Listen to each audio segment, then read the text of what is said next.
Bom, pessoal, então, a partir de agora a gente está gravando a aula.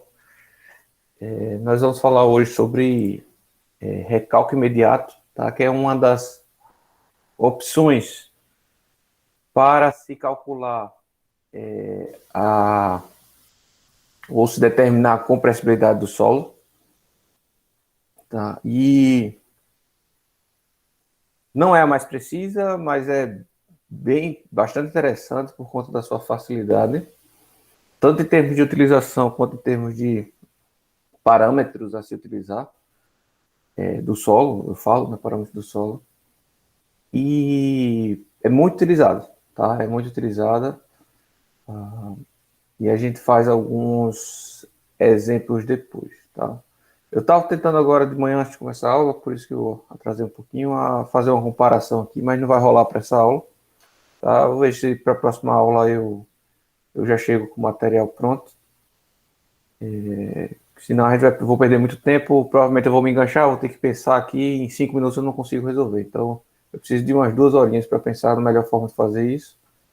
E não dá para na aula ao vivo aqui a gente fazer, tá? Mas, próxima aula eu chego com essa comparação.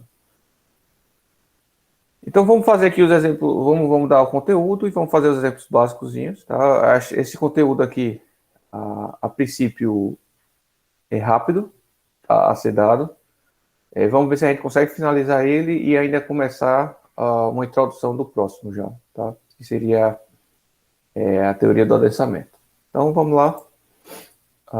A gente vai falar sobre recalque imediato ou compressibilidade elástica, se vocês preferirem, tá? Então, perceba que quando a gente fala em recalque imediato, né, ou deformação do solo imediato, a gente está falando, lembra da aula anterior, de solos em que ou estejam secos, né, ou sejam solos com o coeficiente de permeabilidade alto, né, de forma que quando eu aplique a carga, imediatamente o ar seja expulso, ou a água seja expulsa, a água que está nos vazios, né, e haja a compressão desse maciço terroso, né? Ou seja, os vazios tendem a se fechar, tendem a se reduzir de volume, e o volume total da massa, então, é reduzido. Isso a gente chama de recalque e o somatório dessas deformações, né, e, portanto, o deslocamento que a fundação sofre devido a essa redução de volume do solo, a gente chama de recalque imediato. A gente pode seguir aí por 2 linhas, tá? Ou teoria da elasticidade, ou analogia edométrica. A gente vai focar, acredito que a maior parte dessa aula em teoria da elasticidade. Vamos fazer um exemplo dela. E depois passamos para a analogia edométrica. Essa analogia edométrica é a mesma que a gente vai utilizar posteriormente na teoria do adensamento. Tá? Então, veja, essa analogia edométrica que a gente tanto usa aqui para recalque imediato, como vai usar lá para adensamento. No entanto, adensamento a gente tem que entrar muito mais a fundo em outros tópicos, tá? Em conceitos básicos do adensamento. Mas, no final das contas, depois que a gente passa por todas as contas do adensamento, o que a gente faz no final da conta para calcular o recalque é o que a gente chama de analogia edométrica, tá? Que, basicamente, o nome pode ser estranho para vocês, mas, basicamente, o que a gente vai fazer é avaliar o quanto o solo está reduzindo de volume a partir da redução do índice de vazios, tá? Ou seja, a gente conhecendo a redução de vazios, a gente conhece, portanto, a redução do volume de maciço terroso como tudo. Tá? Mas vamos focar, por enquanto, na teoria da elasticidade. Tá? E, por teoria da elasticidade, vocês, eu não sei se já pagaram a mecânica do sólido dos dois. Tá? Eu acho que tem algumas pessoas pagando ainda, as pessoas que não pagaram. Tá? Mas o que vai acontecer é o seguinte, tá? Se eu tenho um elemento infinitesimal, ok? Vamos imaginar ele aqui plano, tá? Apesar de que essa equação aqui está para uma situação tridimensional. A gente tem z, x e y aqui, tá? Mas Vamos imaginar aqui no plano, vai ficar mais fácil para eu explicar no plano, depois a gente só expande para o tridimensional. Tá? Até para desenhar aqui fica mais fácil. Veja que se eu aplico compressão aqui, um acréscimo de tensão, né? O elemento estava lá, na forma original, né? No estado de tensão original. A gente aplica um acréscimo de tensão vertical, então, portanto, eu acho que fica meio intuitivo, né?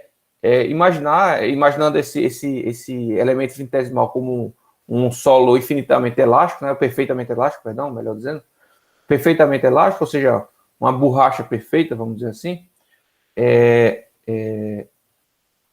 Quando a gente acrescentar esse delta sigma z aqui, né, a gente tende a imaginar que ele, e esse é o mesmo, tá? Seria o mesmo delta sigma z. A gente tende a imaginar, sim, que ele vai reduzir de altura aqui, né? Então, a gente tinha uma altura inicial, vamos chamar aqui de... como é que a gente chama isso aqui? Vamos chamar de H mesmo. H inicial, tá? E posteriormente ele vai apresentar uma altura final aqui, né? Portanto, a variação de altura, né? Vai ser HF menos HI. Lembrando que como isso aqui é um elemento infinitesimal, então isso daqui ocorre em cada ponto material do meu solo, né? Então isso daqui seria, na verdade, se eu pegar e dividir ΔZ pela altura inicial, tá? Pela altura inicial, o que eu tenho aqui vai ser a minha deformação, né? Isso é deformação em Z, isso é definição de deformação, né? Variação de um comprimento dividido pelo seu comprimento inicial, ou seja, quanto o meu elemento deformou. E, obviamente, que a gente tem uma correlação entre essa tensão e o quanto o meu elemento está deformando, né? Quanto maior essa tensão, mais ele vai reduzir de altura, aí, vamos dizer, né?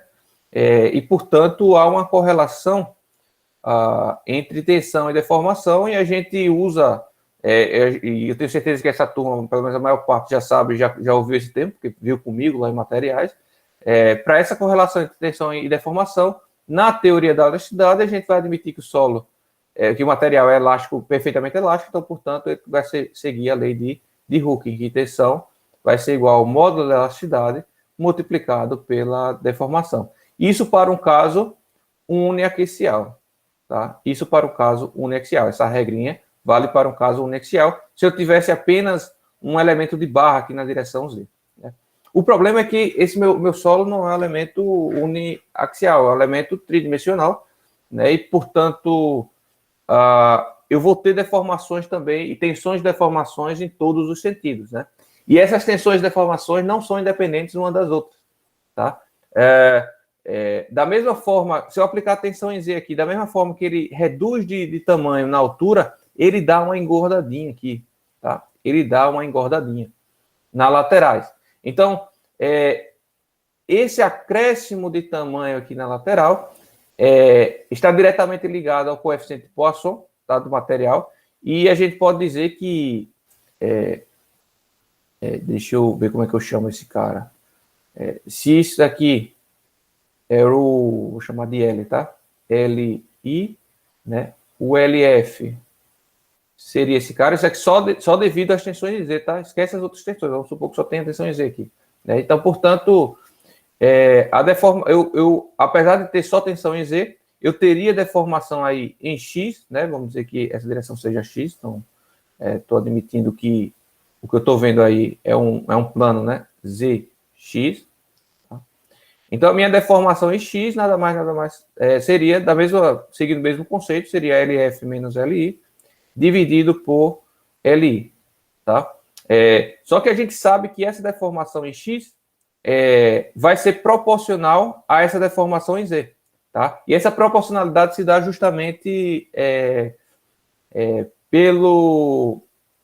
a partir do coeficiente de Poisson. Tá? Então, portanto, eu posso dizer, por outras palavras, que a deformação em X vai ser igual ao coeficiente de Poisson multiplicado pela deformação em Z. E, obviamente, ou pelo menos intuitivamente, para materiais usuais, a gente espera que a deformação em Z seja sempre maior do que a em X, né? Porque a deformação em Z é a principal, a X é consequência, tá? Então, geralmente esse coeficiente de Poisson aqui é menor que 1, na verdade, geralmente é menor que meio, tá? Para solos, ele vai variar, dependendo do solo, ele vai variar de 0,3 a 0,3 a 0,5, tá? Aproximadamente. Quanto mais mole o solo, né, ele vai se aproximando aqui desse 0,5. Tá? Então, o que é que significa? Que para cada um de deformação que eu tiver em Z, eu vou ter sei lá, 0,3 a 0,5 de deformação em X. Apenas devido à carga vertical, acréscimo de tensão vertical. Veja que eu não tenho aqui nesse meu exemplo nenhuma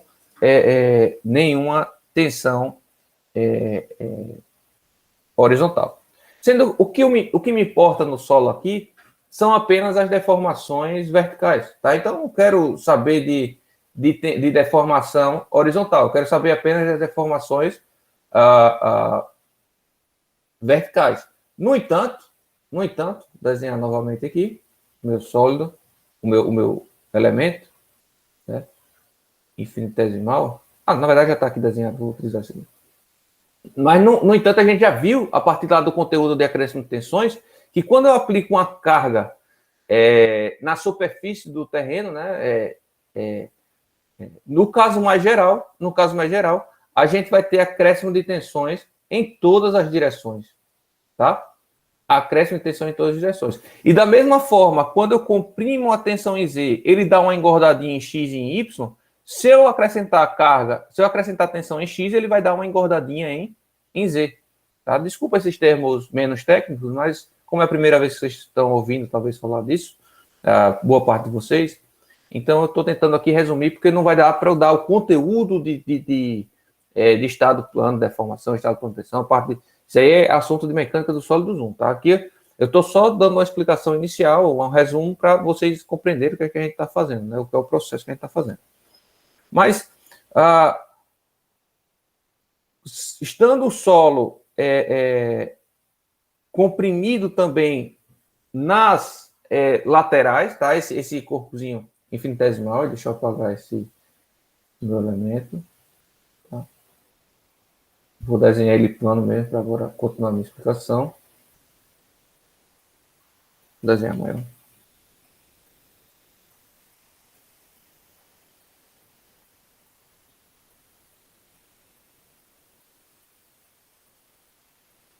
Vê, eu vou comprimir. Perdão. Se eu aplicar aqui uma tensão em X, né? Se eu aplicar uma tensão em X, uma acréscimo de tensão em X, e seria a mesma linha de raciocínio para Y também, tá?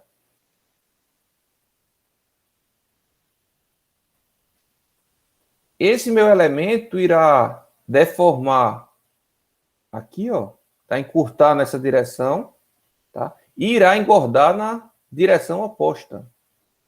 Na direção perpendicular, oposta não, perpendicular, tá? Então, eu não quero saber a deformação em X. Deformação em X eu não preciso saber a deformação em X. O que eu preciso conhecer aqui é quem é a deformação em Z, devido à tensão em X, tá? Qual a deformação devido à tensão em X? Vai ser a mesma linha de raciocínio daqui. Então, a deformação em Z vai ser igual a nada mais nada menos que coeficiente de Poisson multiplicado pela deformação em X, tá? Então, se for um material isotrópico, o coeficiente de Poisson é único, né? Para todas as direções. Então, portanto, a gente está considerando aqui que o material é elástico linear, tá? Porque segue a lei de Hooke, que o material é isotrópico, tá? Isotrópico, e que o material é homogêneo, tá? Homogêneo. É importante essas premissas aqui, tá? O solo não é nem elástico linear, nem isotrópico, nem homogêneo, tá? Mas a gente está fazendo essa simplificação.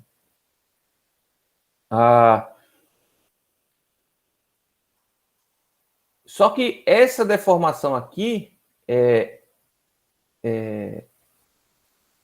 EYZ, né, devido à tensão em X, ela vai ser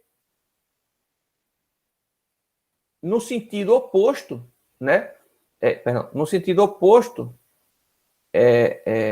da compressão, né? Então, portanto, esse valor aqui é negativo, tá? Esses valores é negativo, esqueci de falar. Ou seja, se a deformação X é positiva, a deformação em Z vai ser negativa. Se a deformação em X é negativa, a deformação em Z vai ser positiva. Vê que são inversas. A X está comprimindo, né? A Z está alongando. Beleza? Está alongando. Então, veja, se eu sobrepor todos os efeitos da deformação em Z, deformação em Z devido ao próprio acréscimo de tensão em Z, deformação em Z devido ao acréscimo de tensão em X e deformação em Z devido ao acréscimo de tensão em Y, eu vou ter o seguinte, que o acréscimo a deformação total em Z será a deformação em Z devido ao próprio acréscimo de tensão em Z. Eu vou botar aqui um índicezinho só para a gente destacar, tá? A gente vai ter aqui deformação em Z devido ao acréscimo de tensão em X. Pera, isso aqui é menos, tá? Vale destacar. Vou botar mais depois, como a equação aqui é menos, tá? Aí ele já vem menos. Mas a deformação em Z devido à tensão o acréscimo de tensão em Y, tá? Então, a deformação total em Z vai ser o somatório das deformações em Z para cada situação, para o acréscimo de tensão em Z, para o acréscimo de tensão em X e para o acréscimo de tensão em Y, tá? Deixa eu apagar aqui, está me faltando espaço.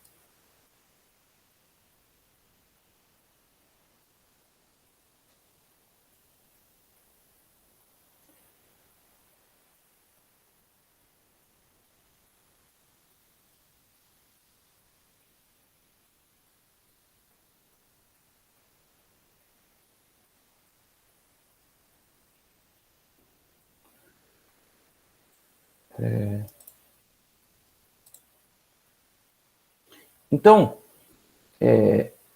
como a deformação em Z devido às tensões transversais, eu posso simplificar por isso, então eu posso fazer assim, ó, que a deformação em Z vai ser a deformação em Z devido à tensão em Z, menos coeficiente de Poisson multiplicado pela deformação em X devido à tensão em X, menos coeficiente de Poisson vezes a deformação em Y devido à tensão em Y, tá? Seguindo essa mesma linha de raciocínio. Só que as deformações, eu posso agora fazer a correlação com a tensão, tá? Da mesma forma que a gente fez aqui. Então, a deformação em Z vai ser nada mais nada menos que tensão em Z dividido pelo módulo elasticidade, tá? Deformação em X vai ser igual a tensão em X dividido pelo módulo elasticidade. E deformação em Y vai ser a tensão em Y, ou acréscimo de tensão em Y, tá? Vale destacar, dividido pelo módulo de elasticidade. Como o módulo de elasticidade é igual para todas as direções, porque eu tenho material isotrópico, tá? Então, eu posso fazer que a deformação em Z é igual a 1 sobre o módulo de elasticidade multiplicado pela tensão em Z, menos coeficiente de Poisson multiplicado pelo sigma x, menos coeficiente de Poisson multiplicado pelo sigma z. Ou sigma y, perdão. Sigma y. E aí, vocês talvez já tenham reparado aí, pela nossa figura, que isso é justamente o que eu tenho aqui, ó. Só que o coeficiente de Poisson aqui eu estou chamando de mi, tá? E aqui eu chamei de ni, um vizinho, né? Então, mas é a mesma equação, o módulo de elasticidade está aqui fora. Tá? O módulo de elasticidade está aqui fora da integral. E por que tem essa integral? Da onde é que aparece a integral? Porque o que eu estou calculando aqui não é deformação, isso aqui é o recálculo. Tá? Isso é o recálculo. Ou o deslocamento, ou seja, a redução de comprimento desse maciço terroso H. Né? Ou seja, quanto está reduzindo de altura esse meu maciço terroso. Né? E essa redução de comprimento ou de dimensão, né? Vamos dizer assim, por definição, vai ser o somatório de todas as deformações em cada ponto material. Então, por exemplo, eu tenho um ponto material aqui, tenho um ponto material aqui, tenho um ponto material aqui, isso infinitamente, né? Infinito. O ponto não tem dimensão, então, portanto, ele é infinito. Então, para cada ponto desse, eu calculo a minha deformação em Z. Então, essa minha deformação em Z depende da minha profundidade, Cada elemento infinitesimal, dependendo de onde eu pegue, vai ter uma deformação, da mesma forma que tem uma tensão, né? Se a tensão muda para cada profundidade, como a gente já calculou, como vocês já fizeram os exemplos, a minha deformação também vai mudar para cada profundidade. Só que o que eu quero aqui é a variação de volume, ou seja, variação de altura do meu solo. Portanto, eu vou somar infinitamente cada uma das deformações de cada ponto material. E quando a gente fala de soma infinita, né, traduzindo da matemática, com alguns erros, com algumas simplificações de conceitos, a gente está falando de integral. Então, se eu quero somar todas as deformações desse maciço terroso aqui na altura, o que eu vou fazer é integrar na altura todas as deformações em Z. Tá? E essa minha integral vai ter um intervalo definido, porque esse meu maciço terroso, eu estou admitindo que ele tem um comprimento finito, porque ele chega aqui numa camada incompressível, né? Então, a gente vai admitir que isso aqui vai ser a integral de 0 até H, né? Sendo H a espessura do meu maciço terroso, vezes a deformação em Z, tá? Ao longo de Z. Então, é isso. O meu problema todo se resume a isso, a calcular as deformações em cada ponto material do meu solo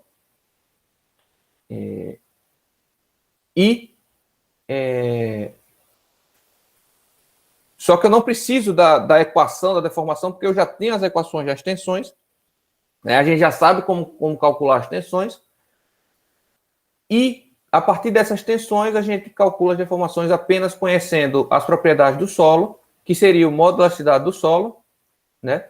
E o coeficiente de Poisson do solo, que ele está chamando aí nessa equação de μ. Então, com essas duas informações, a gente consegue calcular a variação de altura do maciço terroso e, por consequência, o recalque da minha fundação, né? Do que eu estiver construindo em cima. Fica claro aí, pessoal, a ideia? Ou confuso ainda? Para mim tá tranquilo. Bom. Só que o que acontece? A gente pode seguir a partir dessa equação, dessa integral, né? Era isso que eu queria fazer. Eu queria fazer um exemplo fazendo a partir da integral, sendo que para isso eu precisaria calcular as tensões para uma carga retangular e tal. Eu preciso de tempo para formular aquele algoritmozinho, né, no MATLAB, que eu só tenho para carga circular, né? Então eu preciso fazer para carga retangular e preciso formatar. Isso eu precisaria de pelo menos uma hora para fazer. Então, eu vou fazer uma questão na próxima aula com vocês, tá? Utilizando essa equação direta da integral, tá? Só que algumas pessoas já fizeram esse trabalho pela gente, tá? Para alguns casos particulares, e eu vou mostrar aqui para vocês para o caso mais usual, que seria uma sapata retangular, tá? Flexível, tá? Sapata retangular flexível. Então, a gente não precisaria estar integrando, calculando integral nem nada. A gente poderia estar calculando a partir desse equacionamento, tá?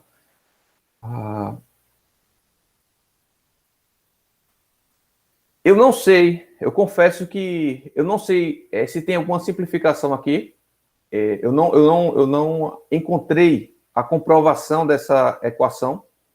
Então, portanto, eu não sei se tem alguma simplificação aí no meio, ou se ele calculou tudo de forma mais genérica, né?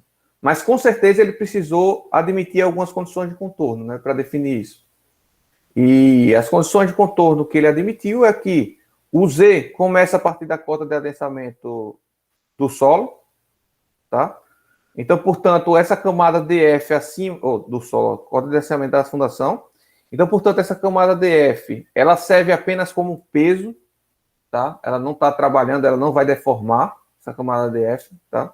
Só quem vai deformar é a camada de solo que está abaixo do assentamento de sapatos. Faz sentido, faz total sentido, né? Esse DF vai deslocar junto com a fundação, né? À medida que esse Hzão comprima, esse meu DF vai vir junto com a fundação e vai descer junto, mas ele não vai deformar, tá? Outra condição de contorno que ele propôs é que o carregamento que está sendo aplicado aqui é uniformemente distribuído, tá? Portanto, a gente está falando aqui de fundações flexíveis, tá? Porque, não sei se você se lembra da aula passada, fundações rígidas não geram tensões uniformes. Fundações rígidas geram a distribuição de tensões bem aleatória, tá? Bem aleatória, com concentração de tensões na borda, inclusive depende do tipo de solo, tá? Dependendo do tipo de solo é uma distribuição, se for argiloso é uma distribuição, se for arenoso é outra distribuição. Então, portanto, aqui ele está dizendo, olha, é uma fundação flexível e a pressão que vai estar sendo aplicada é um carregamento uniformemente distribuído, que aí fica bem mais fácil para a gente calcular o acréscimo de tensões, né?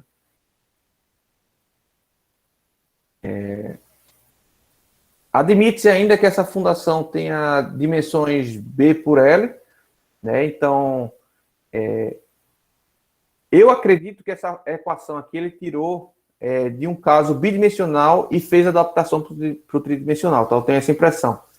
Porque justamente ele utiliza aqui, ó, um coeficiente de forma que justamente depende se a fundação é retangular, se é quadrada, tá? Se é circular. A gente vai ver isso daqui a pouco. Então,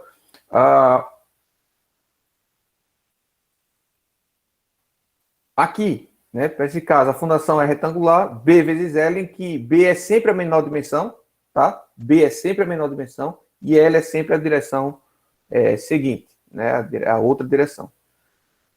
O comprimento da outra direção. Então, portanto, o que a gente vê aqui geralmente na figura plana, né? É geralmente B aqui, tá? É geralmente Bzão. Ok, admite-se que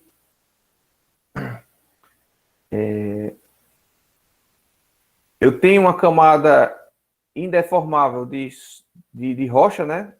Na parte inferior, então, portanto, a gente tem uma camada de solo H, tá? Essa é a espessura da camada de solo. E que mais? Só isso.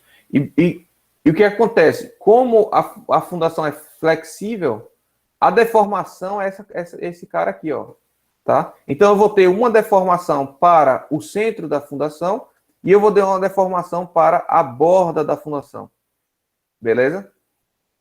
Quando a fundação é rígida, a deformação toda é igual, né? Mas quando a fundação é flexível, a deformação no centro da fundação é maior do que nas extremidades. Então, a gente utilizando essa equaçãozinha aqui, que é o que a gente vai usar na aula de hoje, tá?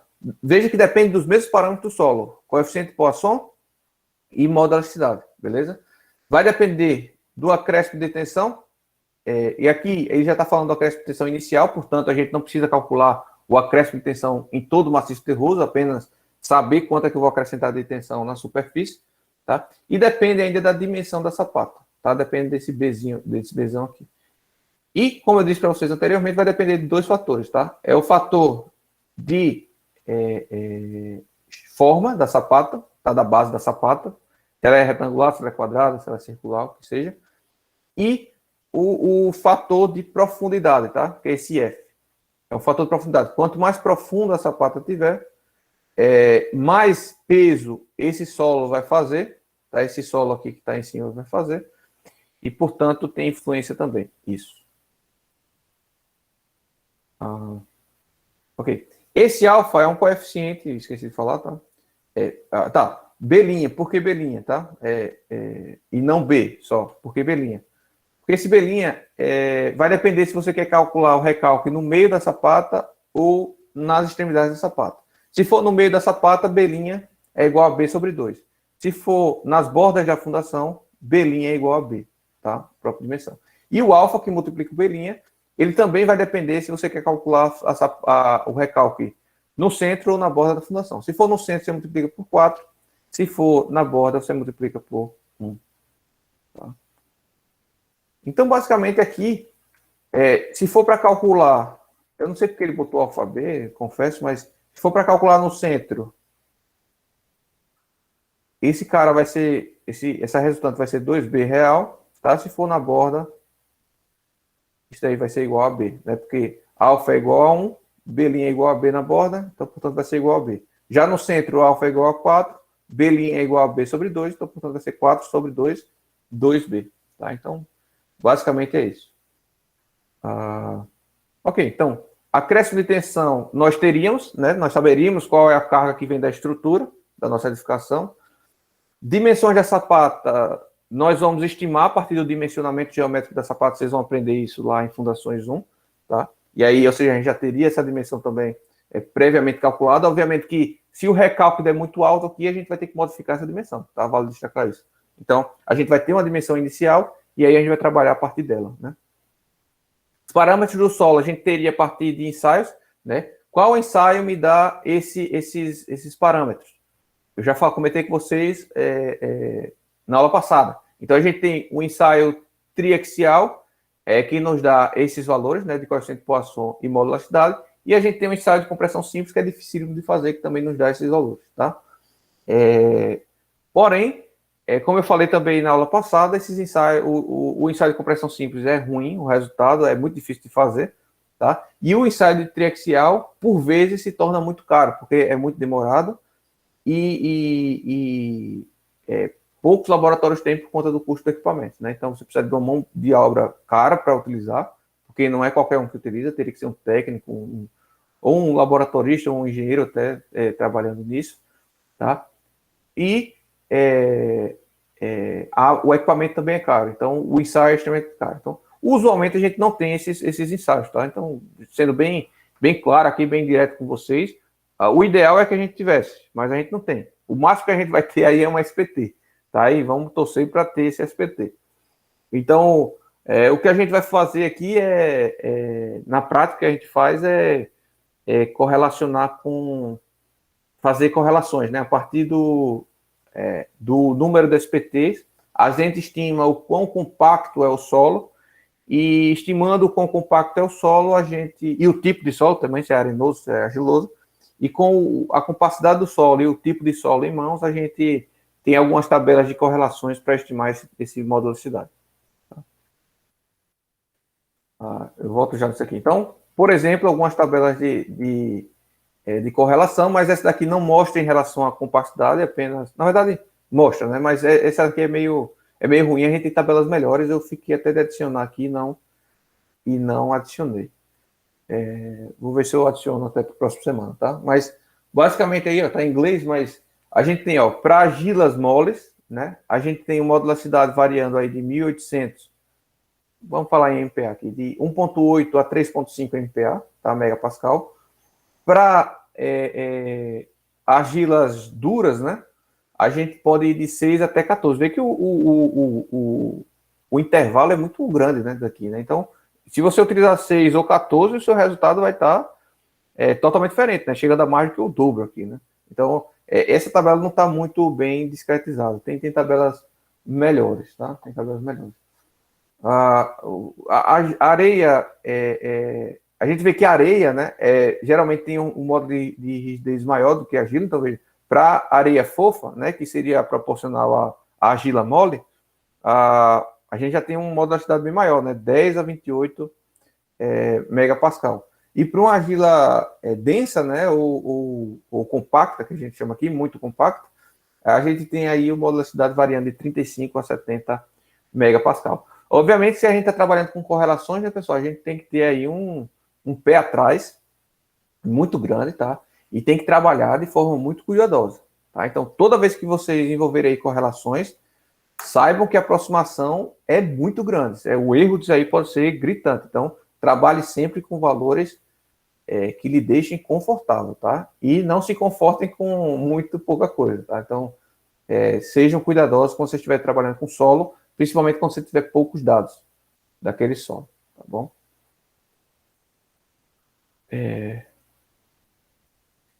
Aqui para coeficiente Poisson é já mais tranquilo, tá? Para coeficiente Poisson, os valores não alteram muito, tá? Não mudam muito. Agora, uma dica, né? Quanto menor o módulo de elasticidade, mais favorável à segurança você vai estar. Quanto menor o módulo de elasticidade, maior será a deformação do solo, né? Então, portanto, se você considerar o módulo de elasticidade para baixo, como conservadora, de forma conservadora, vamos dizer assim, que eu me enganchei na palavra, de forma conservadora, tá? Se você considerar o módulo de elasticidade para baixo, você vai ter deformações maiores, portanto, você vai ter recalques maiores, tá? É óbvio que isso pode inviabilizar uma obra, isso vai aumentar o custo da sua obra. Então, você tem que estar ali no meio termo, né? Entre o econômico e o seguro, que lhe deixa confortável como técnico, né? Porque a responsabilidade, no final das contas, é sua e você precisa garantir a segurança disso também. Já o modo da cidade não vai interferir muito. E o modo da cidade é o oposto, tá? Quanto menor... não, na verdade, o coeficiente de Poisson é a mesma coisa. Quanto menor o coeficiente de Poisson, tá? Maior será a deformação, tá? Também. Maior será a deformação. Então, quanto No menor... caso, o primeiro que o senhor falou foi o Poisson, foi? O primeiro foi o modo elasticidade. E o Poisson, Ah. mas ambos, quanto menor o valor, pior. Tá? A gente pode fazer uma análise na próxima aula. Ou até nessa aqui, tá? Quando a gente fizer o primeiro exemplo, a gente varia um pouco o modo elasticidade e o coeficiente de Poisson, vocês vão ver que a gente vai ver como piora e como melhora, tá? Então, se você quer trabalhar de forma conservadora, você bota os valores mais para baixo. Agora, você pode estar achando que é conservador e não ser conservador, né? Então, agora sim, com SPT, que é o ensaio mais comum aí para edificações, né, pelo menos, que é um ensaio tranquilo de ser feito e relativamente barato, você vai ter pelo menos uma noção, você vai saber qual tipo de solo se é um solo arenoso, se é um solo argiloso, tá? Se é um solo areno argiloso, se é um solo argilo arenoso, né, que tem todas essas classificações, mas aí você vai partir para qual é mais próximo, né? Para qual é o mais próximo do que você tem em obra. E você sabe também o quão compacto é o solo. Quanto mais golpes de SPT você precisa dar, e a gente vai falar melhor sobre SPT lá em fundações, tá? Porque aqui, mecânica de solos, quer queira, quer não, é mais teórico, né? Apesar da gente já estar entrando aqui na prática, isso é utilizado para calcular fundações, tá? A gente tem que esperar um pouco alguns conteúdos, né? Como esse, por exemplo, do que é o SPT, como faz o SPT, que a gente vai ver lá em fundações, porque senão não encaixa, a gente não consegue encaixar todo no tempo que a gente tem aqui disponível, tá? Mas a ideia é essa, a partir do ensaio SPT, que é o que você tem mais comum, que você tem noção qual tipo de solo e também tem noção de quão compacto é aquele material, tá? E aí você consegue estimar, a partir de correlações, modularidade e coeficiente de Poisson. Lembrando que o ideal, e eu acho que assim, vocês... eu não posso aqui simplesmente mostrar o ideal para vocês e largar vocês no mercado de trabalho, certo? Eu tenho que mostrar o ideal e mostrar a realidade. É importante vocês conhecerem a realidade para saber como se virar quando se formarem, e é importante vocês saberem o ideal, que é para que vocês busquem, ao longo da sua carreira, né, evoluções. Né, evoluções. Então, quiçá, algum dia a gente consiga ensaios melhores, né, na luta, né, a gente todo dia luta por mais informações das obras, né. Quando eu me formei, até o SPT era dificílimo, pessoal, você fazer para uma casa, né. A gente pedia, sei lá, de 10 casas eu conseguia uma ou duas, tá? Hoje em dia, eu não tenho nenhuma casa que eu faça sem SPT, tá? Então, hoje em dia está bem tranquilo o mercado para aceitar o SPT, então existe a evolução, né? Existe a evolução. Então, essa evolução é justamente dada pelos profissionais que vão entrando, tanto os profissionais projetistas quanto os profissionais de obra, porque o que acontece é que justamente o SPT se tornou mais comum quando os próprios engenheiros da obra começaram a reconhecer a importância dele, tá? Então, independente se você vai para obra, se vai para projeto, para geotecnia, para estrutural, ou qualquer outra coisa do tipo, é importante vocês saberem a teoria, que é justamente para saber as informações importantes, né? E não caírem em ciladas. Mas, bom, viajei aqui em ética profissional, mas a linha é essa, tá? A linha é essa. A gente vai trabalhar com as informações que a gente tem, lembrando que quanto menos informações e quanto menos qualificadas as informações, mais conservador a gente tem que ser e, portanto, o custo vai ser refletido em obra, tá? Isso aí tem que ser bem transparente entre os envolvidos no processo, né? Entre os envolvidos no processo. Bom, então, quiçá a sua geração ou a próxima, depois de vocês, né, já consigam informações mais qualificadas, né? Só que a próxima geração só vai conseguir informações mais qualificadas se vocês lutarem por essas informações mais qualificadas, tá? Vale a pena destacar isso. Bom, então, dito isso, o que falta a gente avaliar é o fator de forma, os fatores, né? Que tem o fator de forma e o fator de profundidade. O fator de forma, a gente vai calcular aqui, tem todas essas equações aqui, mas é bem mecânico, tá? É bem mecânico. Então, basicamente, eu vou falar aqui de forma rápida e quando a gente fizer o exemplo, vocês vão ver, passo a passo, sem problema nenhum. Mas, basicamente, a gente tem que o índice de forma vai depender do coeficiente de Poisson do solo e vai depender de dois parâmetros, F1 e F2. Esses coeficientes F1 e F2 dependem... basicamente, tem todas essas equações aqui, mas no final das contas, F1 e F2 vai depender desses dois coeficientes aqui, de M e de N, tá? M' e N'. O M e o N dependem das dimensões do seu problema, tá? Das dimensões do seu problema, da sua situação. E depende também se é no centro da fundação ou na borda da fundação que você está calculando o recálculo. Vamos imaginar aqui o centro da fundação. Então, o M, por exemplo, vai ser calculado pela maior dimensão da fundação dividido pela menor dimensão da fundação. E o N será a relação entre a espessura da camada de solo. Lembra lá, pessoal? O Hzão, ó, é a espessura da camada de solo abaixo da carga, tá? Abaixo da tensão aplicada, dividido por metade da menor dimensão da sapata. Então, portanto, a partir das dimensões do nosso problema, que é a dimensão da fundação e a espessura da camada, a gente estima F1 e F2 e somando também com a informação do coeficiente de Poisson, a gente calcula o índice de forma, tá? Tem algumas tabelas para isso no livro, já para não ter que calcular, mas a gente vai calcular aqui, já que vai fazer a planilha eletrônica, a gente calcula, tá? Mas no livro do Braha, vocês podem olhar lá no capítulo de compressibilidade dos solos, tem lá tabelas, acho que é o capítulo 11, se eu não me engano, tá? Posso estar enganado, mas você vai ver que tem tabela já pronta para você não ter que calcular M e N. E o índice de profundidade ou o fator de embutimento, né, vamos dizer assim, ou seja, o quão mais profundo está a cota de assentamento em relação à cota do terreno natural, a gente vai estimar por essa tabelinha, tá? Que também depende do coeficiente de Poisson, tá? Também depende do coeficiente de Poisson e depende também da relação entre as dimensões da sapata, tá? Ou seja, maior comprimento da sapata dividido pelo menor comprimento da sapata,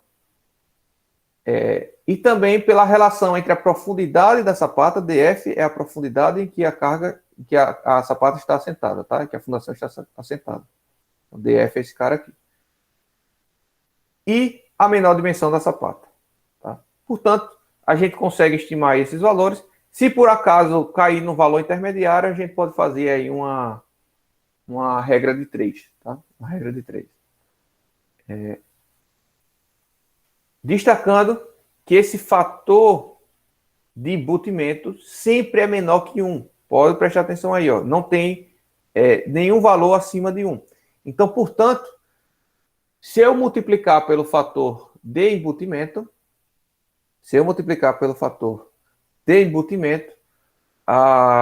o meu recalque tende a diminuir. Tá? Então, se eu utilizar esse fator de embutimento, meu recalque tende a diminuir. Se você quiser ser mais conservador, você ignora esse coeficiente de embutimento, de profundidade.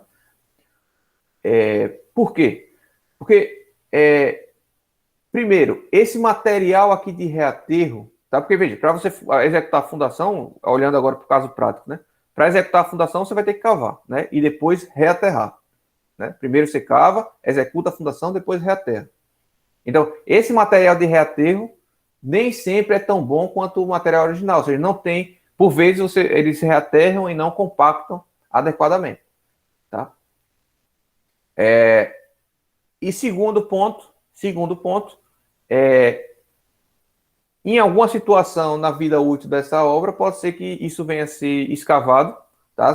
Principalmente se for uma sapata próximo a bordas de terreno, né? Então, por exemplo, você construiu sua casa. Você tem uma sapata bem próximo do limite do terreno da sua casa. Aí vai o vizinho depois de 10 anos e escava, né? Quando ele escavar, você perdeu esse embutimento pelo menos de um dos lados, né? E aí quando você perde o embutimento pelo menos de um dos lados, você vai ter recálculos maiores, tá bom? Então, essa é a ideia. Se você quer ser conservador, você ignora esse coeficiente de embutimento. Obviamente que aqui no curso a gente vai seguir a linha aí mais usual, né? Vamos considerar esse fator também. Mas aí na prática vocês têm a opção aí também de não utilizar se vocês quiserem ser mais conservadores.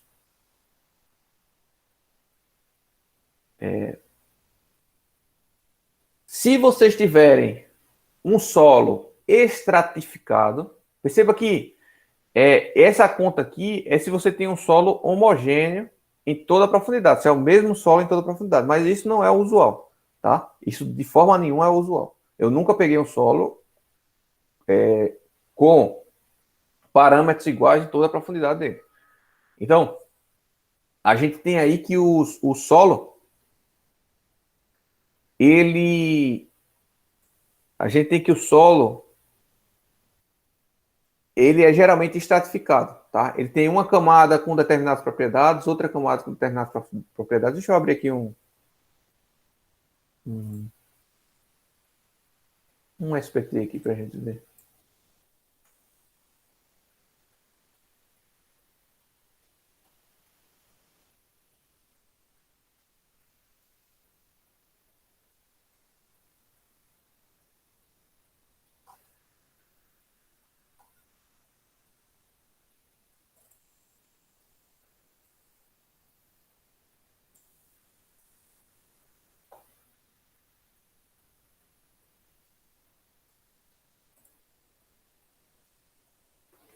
Tem que ter cuidado aqui para não mostrar o nome, né? Já que essa aula vai ficar disponibilizada. Pronto.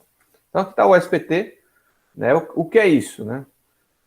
Vê que ele mostra aqui, ó, o tipo de solo aqui, tá? A depender da profundidade. Então aqui a gente tem a profundidade do solo, tá? 1 metro, 2 metros, 3 metros e assim por diante. Né?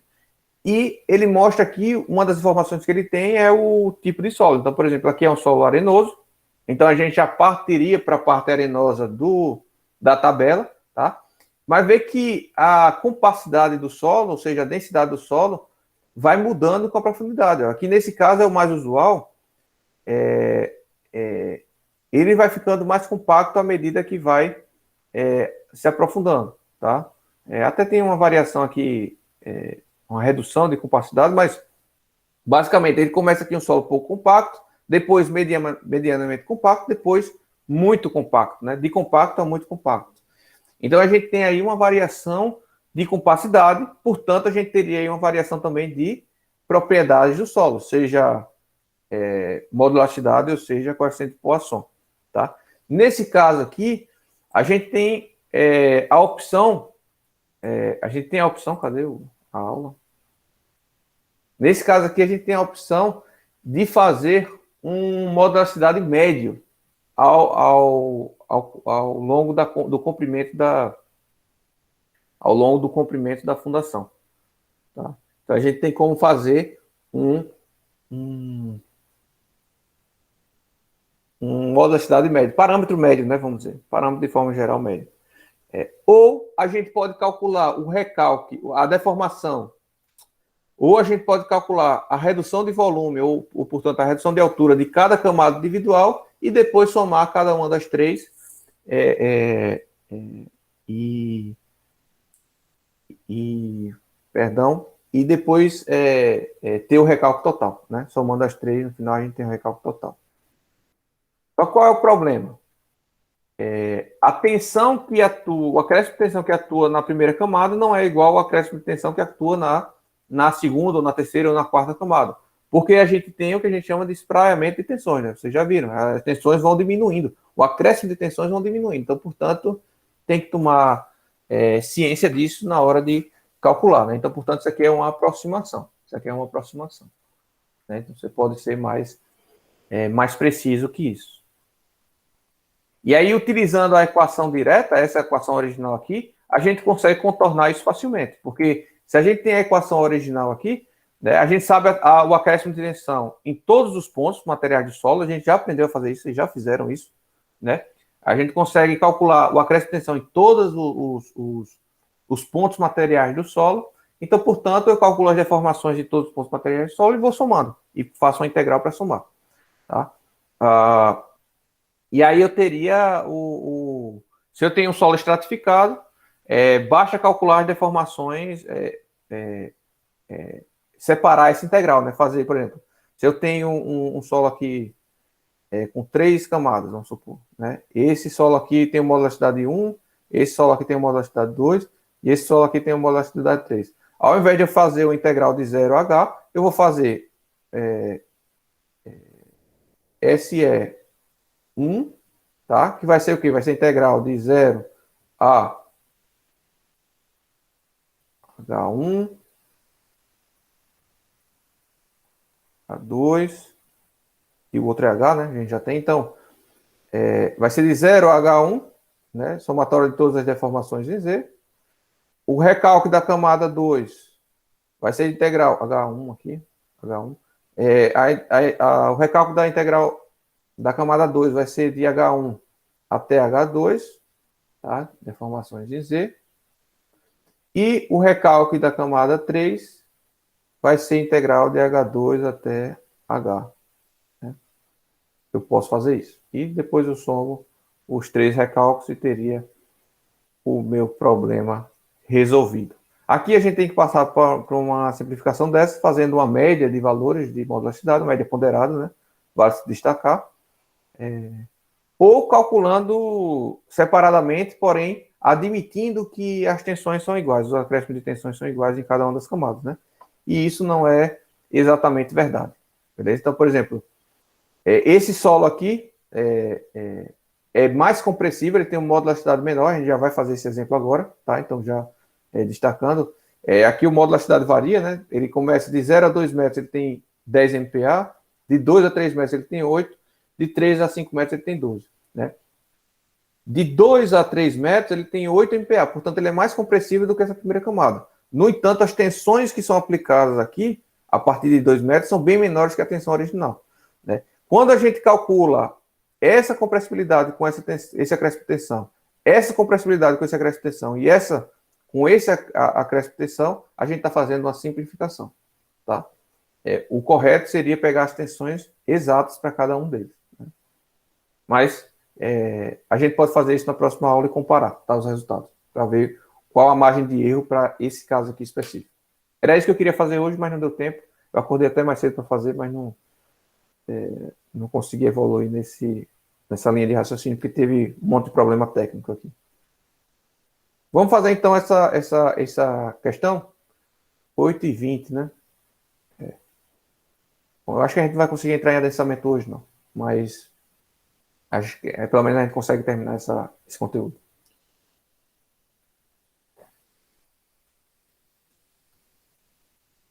Só uma observação antes de a gente fazer o exemplo.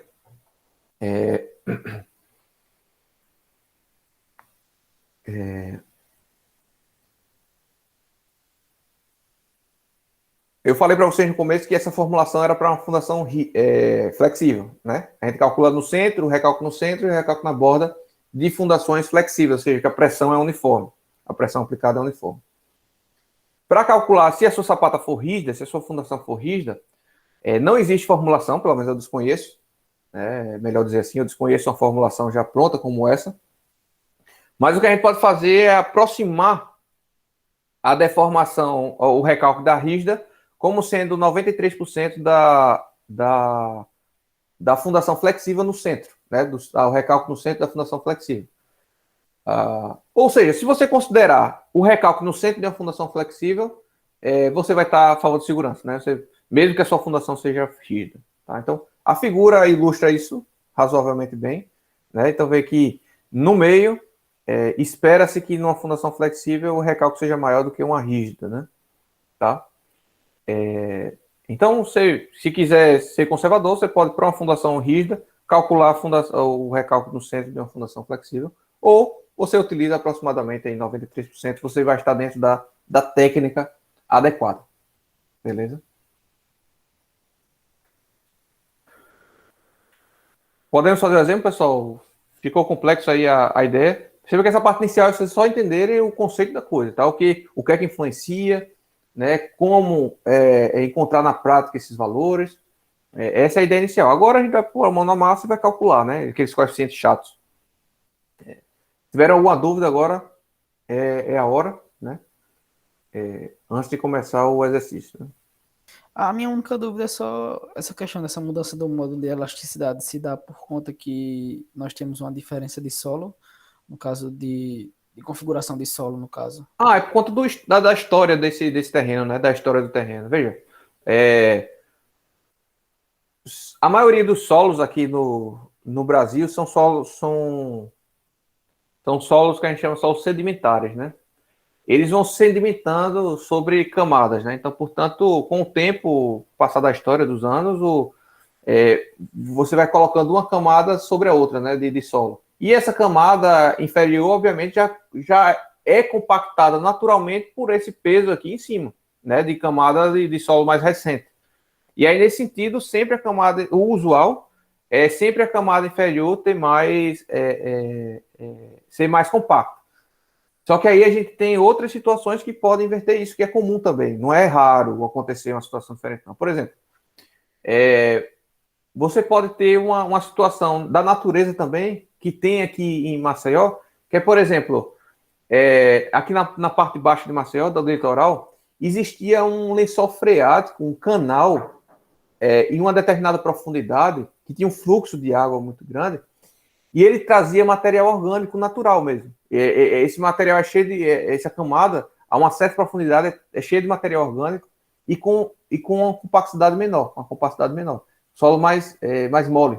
Tá? Então, aqui se você pegar um SPT aqui em Maceió, agora teria que ser um SPT mais profundo do que 10 metros, que eu mostrei aqui.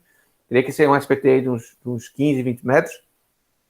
Você vai ver que a partir de uns 6 metros, ele tem... média, né, pessoal? Média. Ele tem uma camada de 1, 2 ou 3 metros de solo ruim. Os primeiros 100 metros é bem compacto. Depois ele tem uma camada de 2, 3 metros de solo ruim. Depois ele volta a ser compacto. E aí o que acontece? Usualmente os prédios aqui em Maceió são todos feitos com estacas, né? Porque justamente a ideia é não assentar essa parte nesse solo inicial, porque essa camada mais compressível vai recalcar e vai dar problema na solidificação. Como foi o caso de Santos, né? Que a gente já comentou na semana passada também. Em Santos a gente tem uma camada de 20, 30 metros de solo bom, e depois disso a gente tem um solo podre. Certo? Então, na época, não sabiam disso, fizeram os prédios assentados na camada superior. Né? Eu acho que tem um vídeo no YouTube que até mostra isso. No final da aula, eu me lembro de mostrar. Ele mostra, inclusive, a camada de solo. Aí o pessoal assentou as sapatas nesse solo bom, né? E com o tempo, o solo ruim foi recalcando, né? Só que ele foi recalcando no tempo, por quê? Porque ele não recalcou de imediato. Alguém sabe me dizer? Porque ele recalcou ao longo do tempo e não de forma imediata. A gente já sabe esse dado, pela teoria. Viu na aula passada, eu falei novamente hoje no começo da aula, né? Se esse recalque ocorreu de forma lenta, é porque essa camada de solo mole era argila, certo? Tinha uma permeabilidade baixa. Então, essa camada de solo mole lá profunda, certo? Era uma argila, coeficiente de permeabilidade baixa. Então, com o tempo, a água foi sendo expulsa e os vazios foram sendo comprimidos, mesmo estando numa camada bem profunda, e o solo foi recalcando, né? E por que os prédios recalcaram inclinados, assim, né, lá em Santos?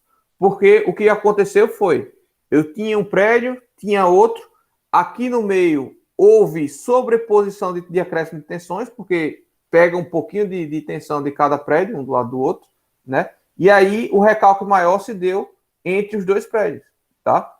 E aí você teve o que a gente chama de recalque diferencial, tá? Vou mostrar o vídeo no final da aula, se der tempo, 8h25. Vamos fazer aqui esse exemplo. E no final da aula eu tento abrir aqui o vídeo no YouTube e que ele mostra exatamente a estratificação do solo de Santos.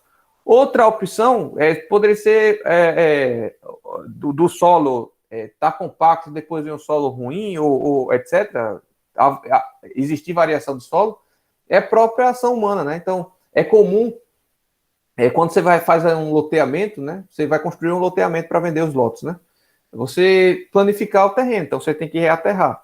Então, a depender do terreno original, os seus aterros podem ser de 1 metro, pode ser de 2 metros, pode ser de 3 metros, tá? E esse aterro pode ser bem compactado ou mal compactado. Vocês já aprenderam a teoria de compactação. Aí você tem que chegar na umidade ótima, né? Calcular a umidade ótima, aplicar a umidade ótima em campo, compactar. Aí, a depender do solo, o compactador é diferente, né? Se for um solo arenoso, é um tipo de compactador. Se for outro solo, se for solo argiloso, é outro tipo de compactador. Então, o cara pode ter feito uma má compactação. Então, portanto, essa camada de aterro vai ter comportamento totalmente diferente do restante do terreno, tá? E assim por diante. Ficou claro aí, Gustavo? De boa. Tem várias situações que podem levar a essa estratificação do terreno. E o natural é que seja estratificado, tá? Eu nunca peguei um solo com a mesma propriedade de baixo cima, a não ser um solo com a espessura bem pequena, ou seja, com a rocha praticamente aflorando, né? Quase na superfície do terreno. Ou seja, eu tenho um solo só de 2, 3 metros de profundidade e depois já vem rocha, aí essas 3 metros de profundidade vai ter propriedades quase que iguais, né? Porque é muito pouco espesso. Mas com solo usual sedimentar, o usual é você ter as camadas estratificadas. Bom, vamos fazer aí esse exemplo. Deixa eu abrir aqui o Mathcad. A gente faz lá.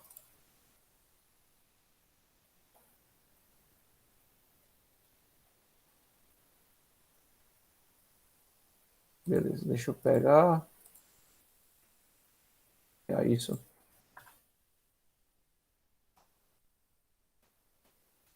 Tá em inglês, tá, pessoal? Mas as informações estão todas aí na figura. Acho que mesmo para quem não domina o inglês, fica fácil de ler, né? Mas basicamente, essa fundação é uma fundação rígida, tá? Dimensões 1 metro por 2, portanto, B é 1 e L é 2. B é sempre a menor dimensão e L é 2. Então, já vou até adicionando aqui, ó. Bzão vai ser igual a 1 metro e L vai ser igual a 2 metros, tá?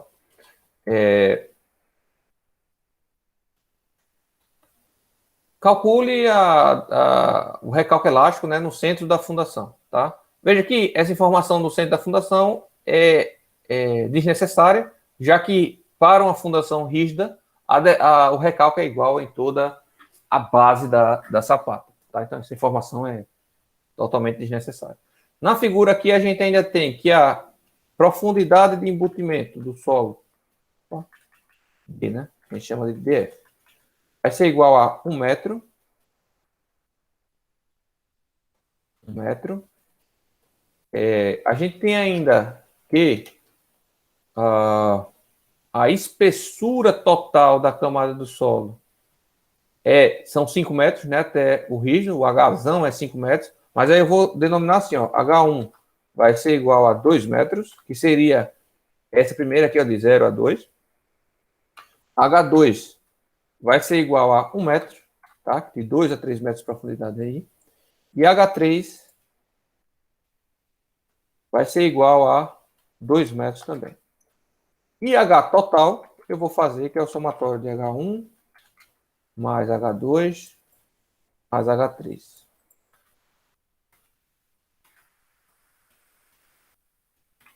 Que vai dar meus 5 metros. Alguma dúvida até aí, pessoal? Tranquilo. Coeficiente de Poisson, ele está chamando de Mi, eu vou chamar também de Mi. Tá? O Mi do solo, usar a mesma nomenclatura, é igual a 0,3. Né? O modo de elasticidade varia com a profundidade, portanto, eu vou colocar aqui o modo de elasticidade 1, vai ser igual a 10 megapascal. Eu vou adotar aqui a unidade de megapascal, tá bom, pessoal? Aqui está em quilopascal. Pode ressaltar. A 2 é 8 megapascal. E a 3 é 12 megapascal. Eu vou aumentar aqui só a página, já que isso aqui não vai ser impresso, né? Se vocês forem imprimir aqui depois, toma cuidado para mudar esse formato, tá? Para A4. Vou deixar aqui mesmo. Vou separar aqui em propriedades geométricas, né, e propriedades materiais do solo.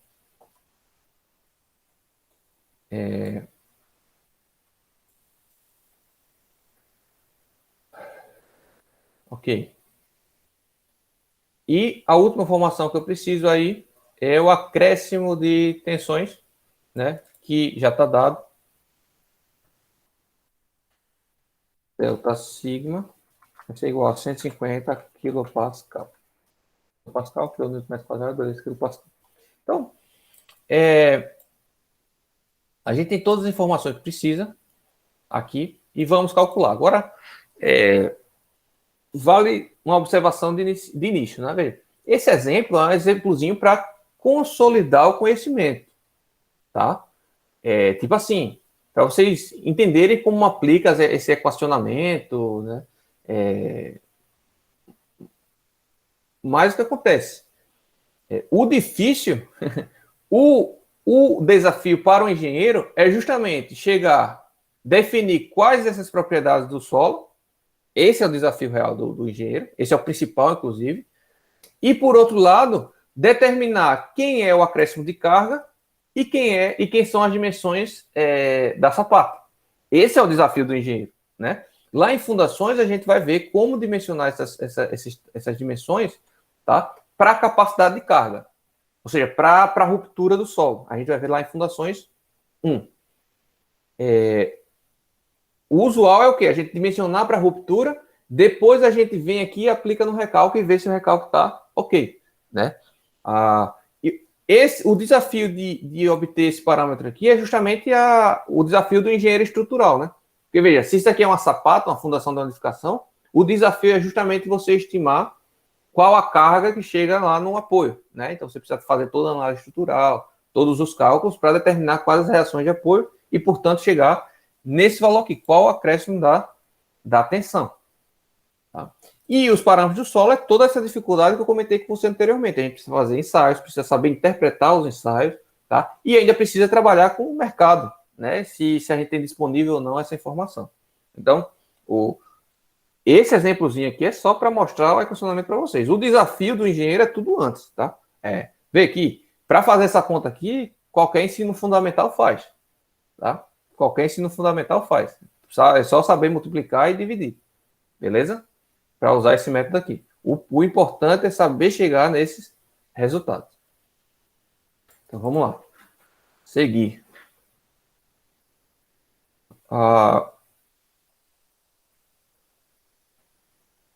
Beleza. Então, a primeira coisa que eu tenho que fazer... Pode dizer. Esses valores de E1, E2 e E3, veio de onde? Tá. Veio daqui, ó. Tá? Esse aqui, ó. Desculpa. Deixa eu aumentar aqui. Vou aumentar aqui, na verdade. Perceba que isso aqui, ó, é um gráfico módulo elasticidade do solo pela profundidade, né? Então, o que ele está indicando é o seguinte, ó, de 0 a 2 eu tenho 10 megapascal, de 2 a 3 eu tenho 8, e de 3 a 5 eu tenho 12. Né? Isso aqui é um gráfico, não é um diagrama. Entendeu, Elaine? Entendi, professor. Obrigada.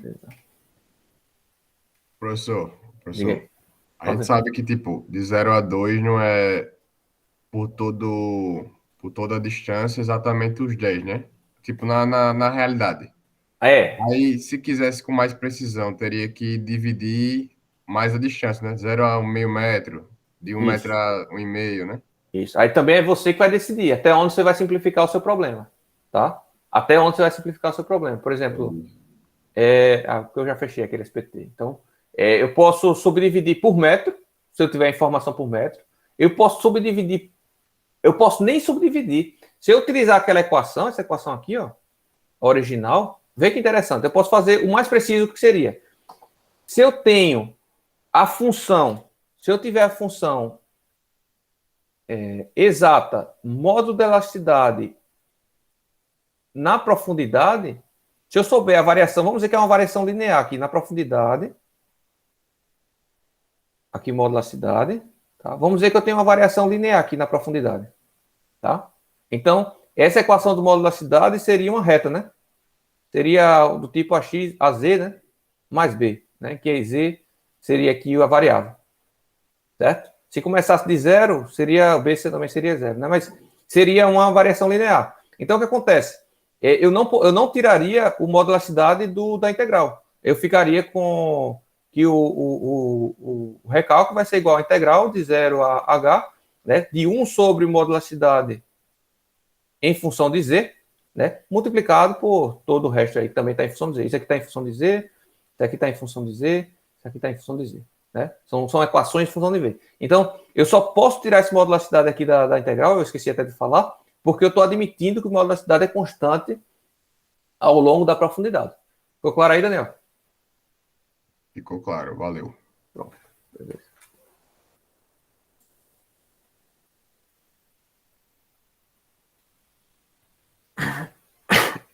Opa. Vamos lá.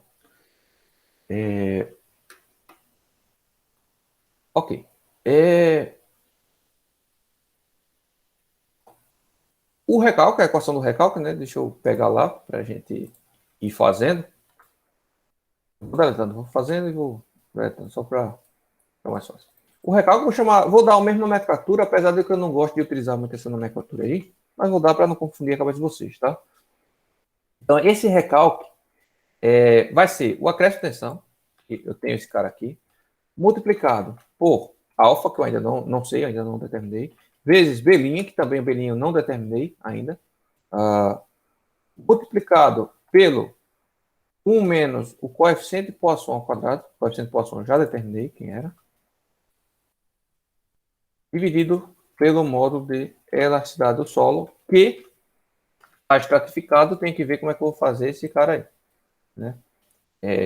Multiplicado por índice de forma, que eu também não sei ainda, multiplicado pelo fator de profundidade, que também eu não sei. Então, tem muitas informações ainda que eu preciso definir, o programa não vai conseguir calcular, por isso que ele está alegando erro. Alfa, né? Vamos lá voltar no slide, só para vocês verem, né? Mas alfa depende se você quer calcular o recalque no centro ou na borda da fundação flexível. Vê que, na verdade, eu quero calcular o recalque de uma fundação rígida, né? E a correlação que a gente tem de fundação rígida para fundação flexível é pelo centro do recalque. Então, eu vou calcular aqui o recalque no centro e depois eu transformo em recalque da fundação rígida, tá? Então, portanto, eu quero calcular aqui o recalque no centro da fundação, vou utilizar alfa igual a 4, beleza? Alfa igual a 4. E B' no centro da fundação é igual a B sobre 2. Portanto, B' é igual a B dividido por 2. Então, aqui eu posso até dar o resultado parcial, mas que não interessa muito para mim, tá? Mas meio metro aí, né? Já que B é igual a 1. Então, primeiros dois parâmetros aqui que eu não tinha estão definidos. Outro parâmetro que eu preciso é o módulo de elasticidade, tá? Então, seguindo aquela linha de raciocínio de módulo de elasticidade médio, eu vou fazer aqui uma média ponderada. Eu vou dizer que o módulo de elasticidade médio, né, vai ser uma média ponderada. Né? Se é uma média ponderada, eu vou ter que multiplicar isso aqui, o módulo de elasticidade 1, pela espessura da camada 1, o módulo de elasticidade da camada 2 pela espessura da camada 2, mais o módulo de elasticidade da camada 3 pela espessura da camada 3. E dividir tudo isso pela espessura da camada total H, né? E isso vai me dar um módulo de elasticidade médio de 10,4 megapascal. Tá? Faz sentido, né? O valor ser maior do que aí os 10, né?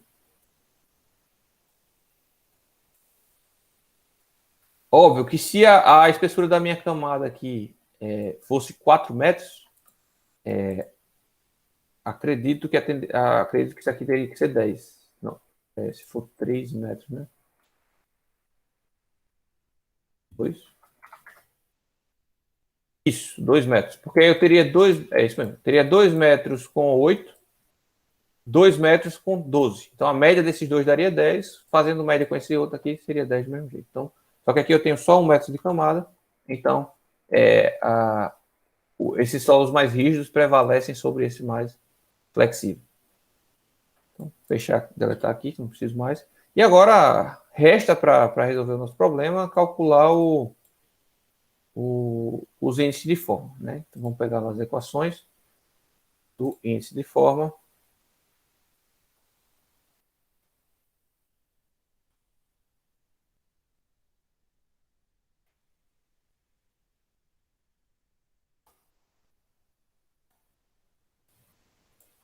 Só para me ajudar aqui na hora de transcrever.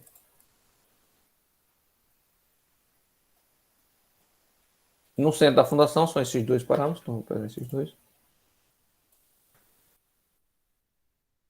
Então, na verdade é o oposto, né? Eu tenho que primeiro botar esse aqui no programa, primeiro calcular isso, para depois calcular os Fs, né?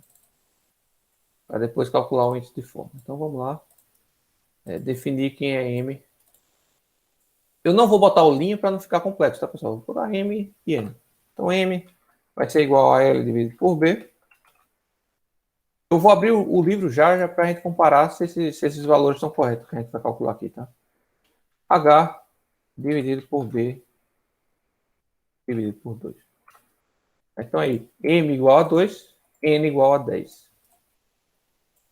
M igual a 2, N igual a 10.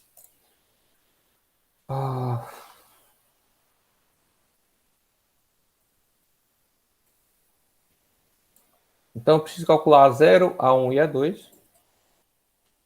Eu tenho já pronto isso aqui, pessoal. Eu vou pegar a equação já pronta para a gente não perder tempo, tá? Já que já está 8h40, eu queria ainda adiantar o finalzinho da sala. Então, tá aí as equações, tá? Vocês podem comparar, são iguais, tá? Basta copiar e calcular o A0, A1 e A2. E o F1, portanto, e o F2, tá? O F1 vai ser igual a 1 dividido por π vezes A0 mais A1,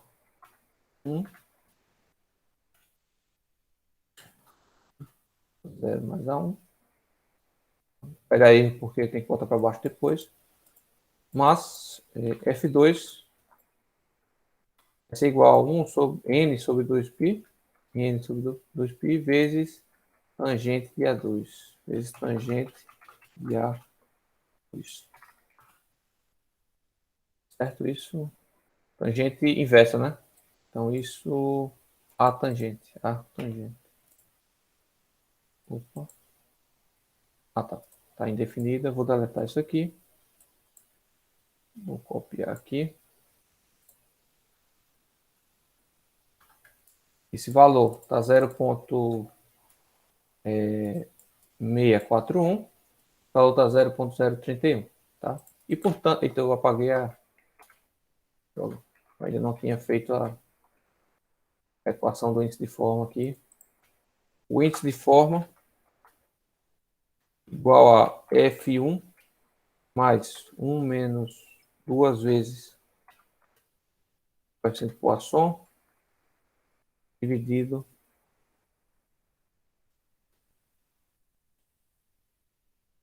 por F2. Então, caras aqui.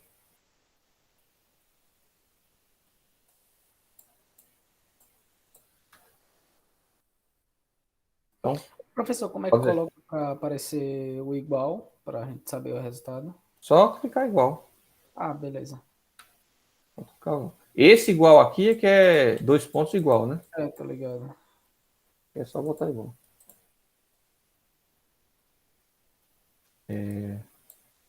Beleza, então já temos o fator de forma. Vamos dar uma olhada no livro aqui. Deixa eu abrir o livro.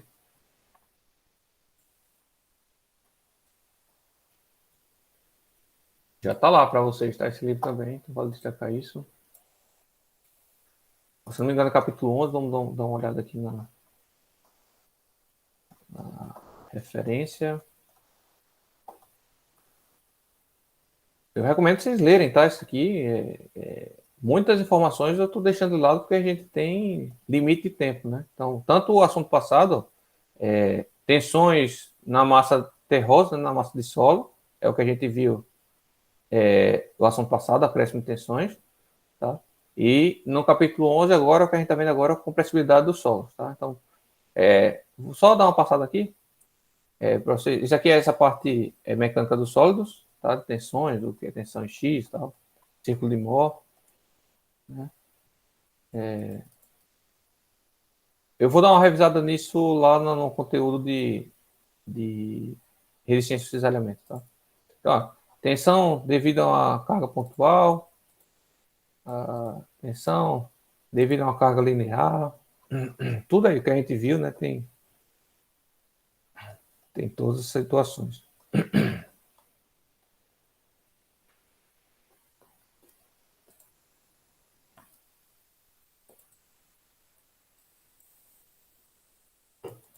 Então, muitas figurinhas dessa aí a gente já viu. E aqui sobre recálculo, tá? Então, nós temos aqui, ó, de cara já. Tabelinha 11.1, o F1, tá? Então, nosso M e o N deu M2N10. M2, então estaria aqui, ó, nessa coluna. M2 estaria nessa coluna. N10. N10 estaria aqui. 0.641 F1. Nosso deu 0.641. Perfeito, né? E F2, aqui ainda é a tabela do F1, tá? Para M's maiores. Então, para F2, começa aqui na tabela 11.2. M igual a 2, N igual a 10. M igual a 2, N igual a 10. Cadê? Aqui, né? Tá. 2. Passei de página. De novo.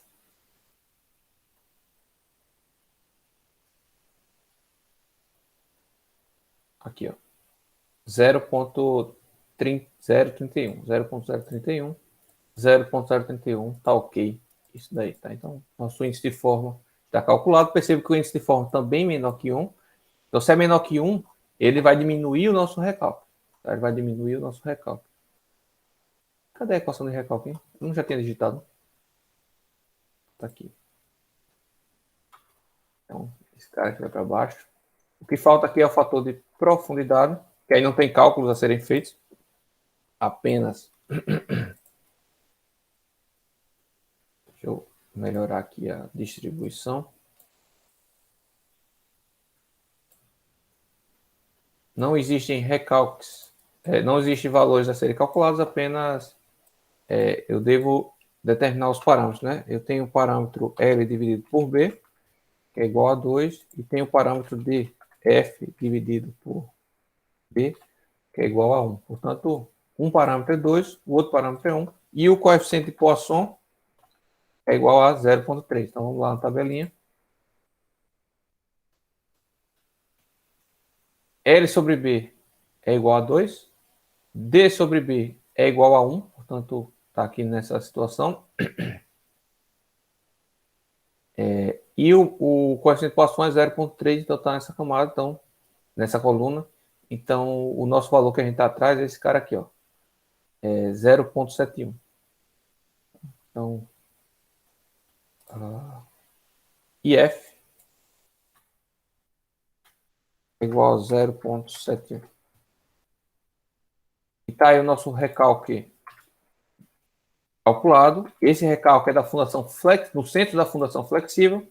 Se eu quero saber da fundação rígida,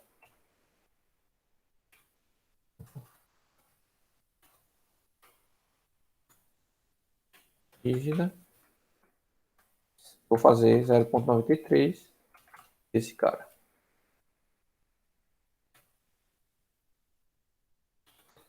Aí o nosso recalque calculado. Alguma dúvida, pessoal?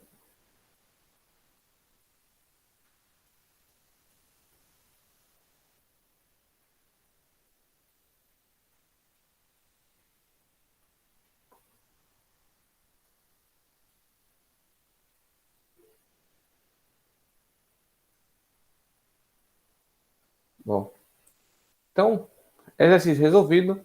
Eu vou me preparar para semana que vem, a gente rapidinho, em 10 minutos. Eu vou até começar a aula de 7 horas, mesmo, tentar começar a aula de 7 horas, para a gente fazer esse exemplo na próxima aula, tá?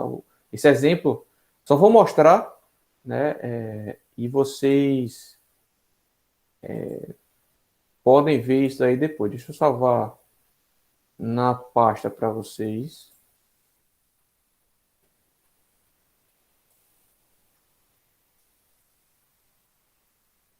Acessibilidade, foi o exemplo 1, né? Exemplo 1.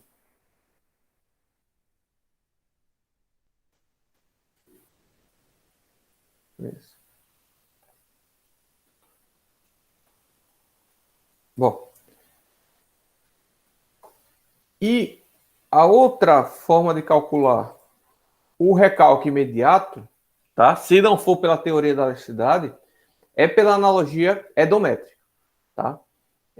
Que a gente vai utilizar quando for calcular também a teoria do adensamento, tá? Pelo adensamento, a gente também vai utilizar essa analogia edométrica. Então, essa analogia edométrica está baseada num simples argumento, numa simples hipótese. O meu solo é constituído de sólidos e vazios. Esses vazios, parte será água, parte será ar, ou só ar, ou só água, se estiver saturada. Então, eu posso separar essa figurinha, vocês já viram, com certeza, em Mecânica dos Sólidos 1, né? Então, eu posso imaginar, matematicamente, que eu tenho um volume de vazios e eu tenho um volume de sólidos, né? Óbvio que eles estão todos misturados, mas eu tenho um volume só dos sólidos e eu tenho um volume só dos vazios. E, portanto, se eu imagino um mesmo recipiente, esse solo no mesmo recipiente, imaginando, né, que o terreno seja o mesmo recipiente, a mesma área, né, se eu tenho a mesma área desse solo, eu posso subdividir esses volumes ou imaginar essa variação, esses dois volumes separados em relação à altura, né? Então eu tenho uma altura que significaria a altura de sólidos, né? Se eu juntasse todos os sólidos sem vazios, eu teria uma altura que a gente vai chamar de H0 ou HS, tá? Aí vai de cada um, mas aqui na figurinha está H0. E a gente tem uma altura de vazios, tá? Que eu vou chamar de HV1, tá? HV1. Obviamente que a altura total vai ser o que eu vou chamar de H1, tá? A altura inicial. Só destacando o que eu falei agora, matematicamente, é o seguinte.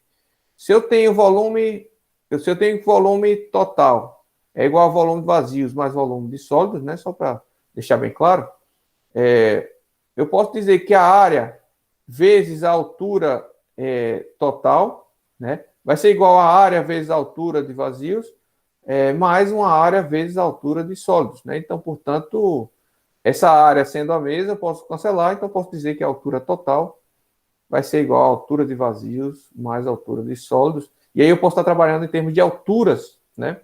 E não em termos de volume. Tá? Esse é o primeiro ponto aí. Então, essa teoria toda se baseia no seguinte fato, na seguinte hipótese. O volume de sólidos não se altera.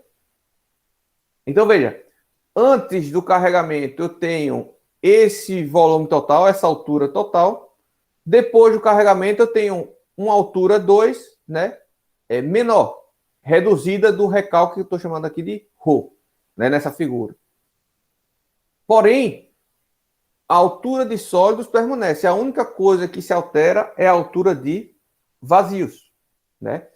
E eu tenho, perdão, eu tenho como correlacionar altura de vazios com índice de vazios, tá? Índice de vazios, que é só o E, né? Mas eu vou botar aqui o V só para a gente... Esse índice de vazios é um parâmetro que vocês já ouviram falar lá em mecânica dos sólidos. Basicamente, quanto maior esse valor, maior a quantidade de vazios naquele maciço terroso, tá? Mas o índice de vazios, ele é dado pela quantidade de... Ele é dado pelo volume de vazios dividido pelo volume de sólidos, tá? Tem que tomar cuidado, eu acho que é isso. Tem a porosidade também, que a gente chama de N, que é o volume de vazio dividido pelo volume total. É isso mesmo. Volume de vazio dividido pelo volume total. Esse valor tem que ser no máximo 1, né? Porque o volume de vazios nunca vai ser fisicamente maior que o volume total, né? Porque se eu só tiver volume de vazios, o volume total vai ser o volume de vazios, né? Já esse cara aqui pode ser superior. Posso ter mais vazios do que sólidos no maciço terroso. Obviamente que a gente sabe que quanto maior o índice de vazios em relação ao volume de sólidos, quanto maior o volume de sólidos em relação ao volume de... Quanto maior o volume de vazios em relação ao volume de sólidos, mais fofo ou mais mole será o meu solo, tá? Para destacar isso. Mais compressível será o meu solo, porque vai ter mais volume de vazios a serem reduzidos. Beleza? Então, o que eu vou fazer aqui na analogia aerodinâmica é o seguinte. Inicialmente, eu tenho um índice de vazios inicial. Vou chamar de 1 aqui, né? Porque eu estou chamando tudo inicial de 1. Vou aplicar uma variação de tensão, um acréscimo de tensão, e vou chegar no índice de vazios final 2, né? Obviamente que esse índice de vazios 2 vai ser menor do que o índice de vazios 1, tá? E, portanto, conhecendo quem é essa variação do índice de vazios, que eu vou chamar de variação do índice de vazios... Perdão, isso aqui não é epsilon, não. Isso aqui é variação do índice de vazios. Se eu tenho a variação do índice de vazios, eu consigo correlacionar isso ao meu recalque, tá? Recalque. Então, que pode ser o ρ ou o W, né? Aí é só questão de nomenclatura.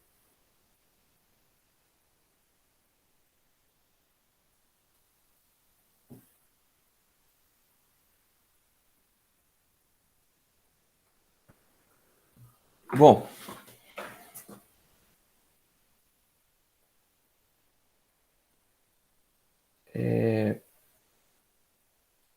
ok.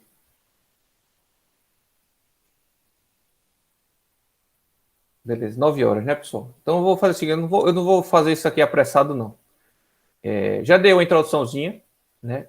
Qual é a ideia da coisa? Na próxima semana eu comprovo essas equações, tá? Faço as contas certinhas. Senão vai ficar muito apressado aqui e vocês têm aula agora, né? Então, próxima aula a gente faz essa comprovação e o exemplo e prossegue para adensamento, tá? Mas a ideia é essa. Pelo recálculo, pela teoria da elasticidade, a gente vai admitir o solo como maciço elástico linear, homogêneo e isotrópico, tá? Vai considerar ele como se fosse um sólido perfeito, perfeitamente elástico. Para o caso da analogia geométrica, o nosso interesse é o seguinte: a gente sabe que o solo não é um sólido todo preenchido. A gente tem vazios e tem sólido, né? Se a gente conhecer a variação do índice de vazios, a gente vai conhecer a variação do volume, e conhecendo a variação do volume, a gente tem quem é o recalque. Essa é a ideia, só falta pôr isso algebricamente aqui para vocês, tá? E aplicar, beleza? Então, vai ficando por aqui. Eu vou deixar um exemplo para vocês fazerem na parte do Google Drive, tá? Vou escolher agora no livro 1, aleatório, e vou colocar só para vocês consolidarem o conhecimento. Exemplo simplesinho, semelhante a esse que a gente fez, tá? Para teoria da elasticidade. E vai servir de presença para hoje, tá? Não vou colocar no Classroom, não vou me comprometer. Se eu me lembrar, eu coloco, senão vai estar lá no Classroom, na parte do Classroom. Dá uma olhada e me entrega. Se eu não colocar no Classroom, vocês me entregam por e-mail também, tá? Até semana que vem, né? Valeu, pessoal. Um exemplo simplesinho, meia hora, vocês vão resolver isso. Tenta pegar ainda hoje para até estar com esse material fresco na memória, tá? E eu vou colocar agora mesmo, tá? Pode dizer, Gustavo. Não, era só para saber se podia mandar pelo WhatsApp. Vocês estão com acesso à parte do Google Drive? Eu acho que estão mais fácil pela parte, mas eu posso mandar também pelo WhatsApp. Tem um link Não, que eu tô falando assim, mandar atividade, pô. Peraí, não, tranquilo, eu mando pelo WhatsApp, não tem problema. O Daniel falou alguma coisa? Não, tinha um link que você botou no Class que era do Drive, né? Que tem lá Isso. toda a coisa, né? Eu tô botando todo o material lá, né? Todo o material que eu tenho lá. Então eu vou botar também exercício, vou abrir uma pasta exercícios, tá? E vou botar aí lá dentro para vocês fazerem. Pode ser? Pode ser. Então vai ficando por hoje a aula por aqui, pessoal, tá? E até semana que vem.